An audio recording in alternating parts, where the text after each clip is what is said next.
Oke, salam dan salam sejahtera. Saya tadi baru lihat yaitu wawancara yang dibuat oleh Sinar Harian berkenaan dengan Ketua Pembangkang. Berkenaan dengan tajuk yaitu Asyik Cari Salah Pembangkang, Apa Jadi Nasib Rakyat. So, kita tonton dulu.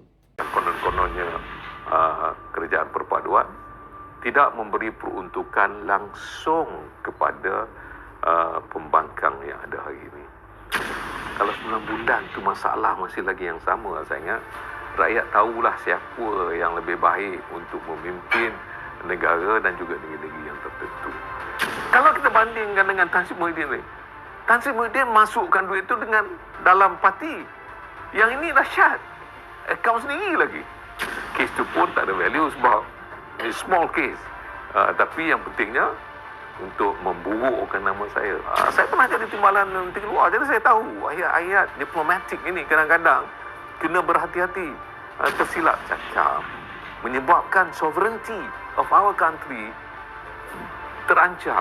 Saya akan jawab satu-satu kenyataan yang dikeluarkan oleh Ketua Pembangkang ini. Yang mana pada saya, inilah kenyataan yang suka buat propaganda, menipu rakyat. Yang pertama nih, kalau kita lihat, apabila beliau mengatakan bahawa tidak diberi peruntukan langsung kepada pembangkang.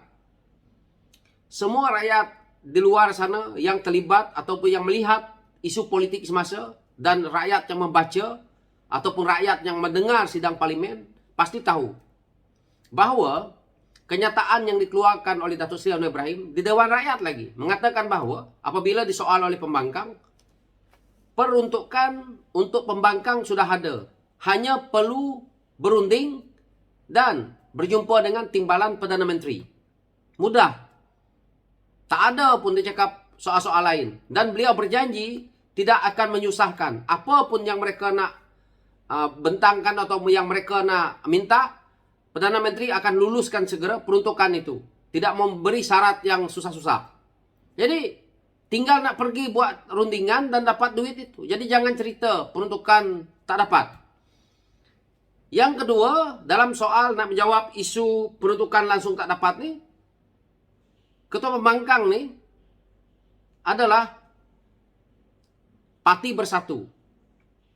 Beliau harus sedar, Kerajaan Pakatan Harapan pada PRU ke-14 ada bersatu di dalam. Setelah kamu orang khianat, kamu tak kenang budi PH yang membantu kamu orang tu, kamu keluar tubuh kerajaan Melayu Islam konon-konon untuk menipu rakyat, tetapi kepentingan kamu orang semua. Akhirnya, apa berlaku? Sewaktu Tan Sri Muhyiddin Yassin menjadi Perdana Menteri, kamu menindas Pakatan Harapan dengan tidak memberi peruntukan.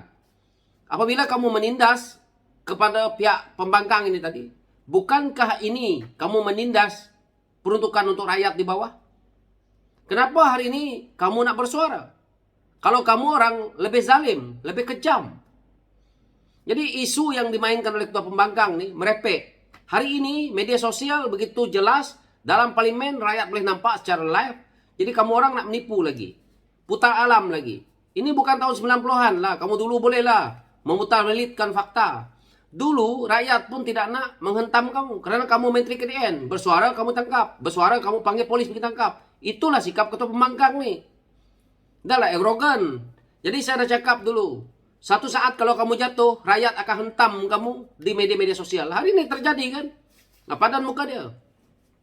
Yang mana dia mempersoalkan lagi. 9 bulan kalau tak baik lagi.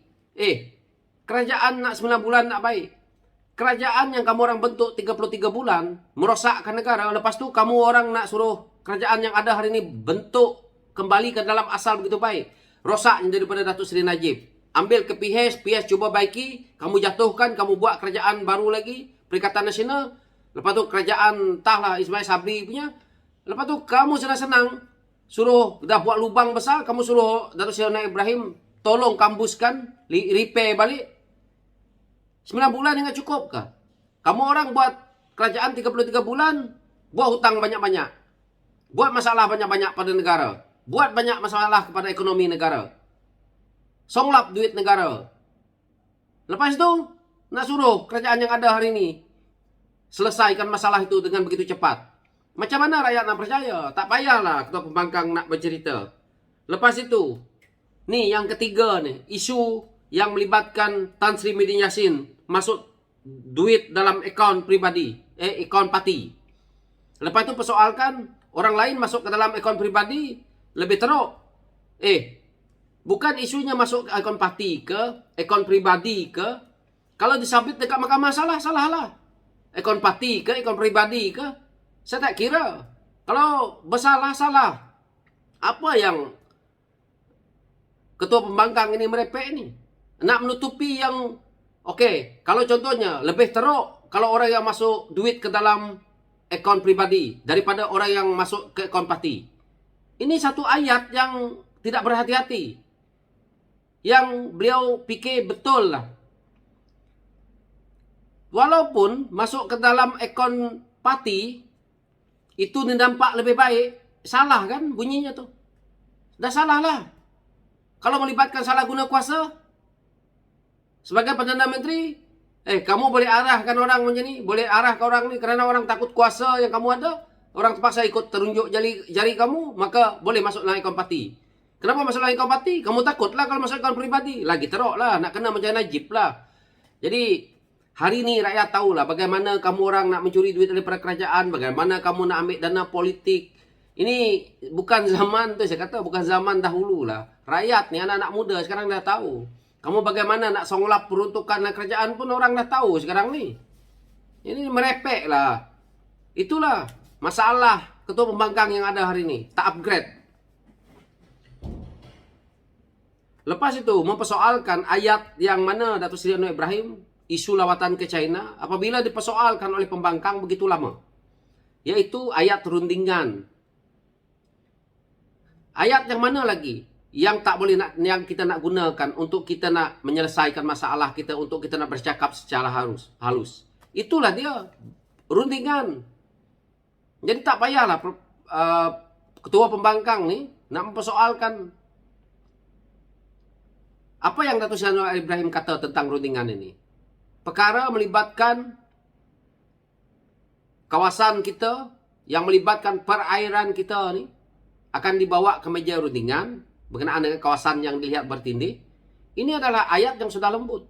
Tapi ketua pembangkang sendiri mempersoalkan bahawa ada experience bercakap sebagai menteri luar lah. Tak payah kamu cerita kamu sebagai menteri luar. Kamu cakap pun tadi pun dah salah. Itu yang saya kata. Dia cakap tentang Muhyiddin dengan tah siapa lah. Yang dikatakan masuk duit dalam akaun pribadi itu lebih teruk daripada Tan Sri Muhyiddin Yassin yang masuk duit dalam akaun parti. Itu pun dah ayat tak betul. Bawa ke mahkamah sangkut ni. Lebih baik ketua pembangkang selesaikan masalah anak dia yang sedang didakwa di mahkamah hari ini atas sebab masalah subsidi minyak melibatkan rakyat yang susah ni. Itu lebih baik. Dan tak perlulah ketua pembangkang nak menceritakan tentang asyik cari salah pembangkang apa jadi pada nasib rakyat. Kerajaan yang ada hari ini tidak mencari salah pembangkang. Yang mencari salah kerajaan hari ini adalah pembangkang. Kerja dia membangkang aja. Mentang-mentang pembangkang, benda yang betul pun dibangkang. Sebab itulah nasib rakyat. Perikatan Nasional tak payah cerita lah. Perikatan Nasional jadi kerajaan, ramai rakyat meninggal dunia kerana COVID, kerana lambat vaksin, beri vaksin dengan harga mahal. Isu ini belum selesai lagi. Rakyat angkat bendera putih, akaun Parti Bersatu, ada orang masuk duit pula. Beratus juta. Kenapa tak agih kepada rakyat? Ketua pembangkang cakaplah pada rakyat. Kalau rakyat yang betul-betul memahami Perikatan Nasional jadi kerajaan, kalau rakyat tak lupa, rakyat tak mudah lupa juga. Tengoklah apa yang kita telah pun alami sewaktu Muhyiddin jadi Perdana Menteri. Teruk kita. Parlimen buka tutup. Sehingga kan dah bersidang dalam parlimen, tiba-tiba suruh ahli parlimen semua keluar. Takut. Ini adalah satu perkara yang pada saya ketua pembangkang tak payah ulas lah. Cari benda yang terbaik. Kalau kamu kata apa jadi dengan nasib rakyat, bantu kerajaan yang ada hari ini.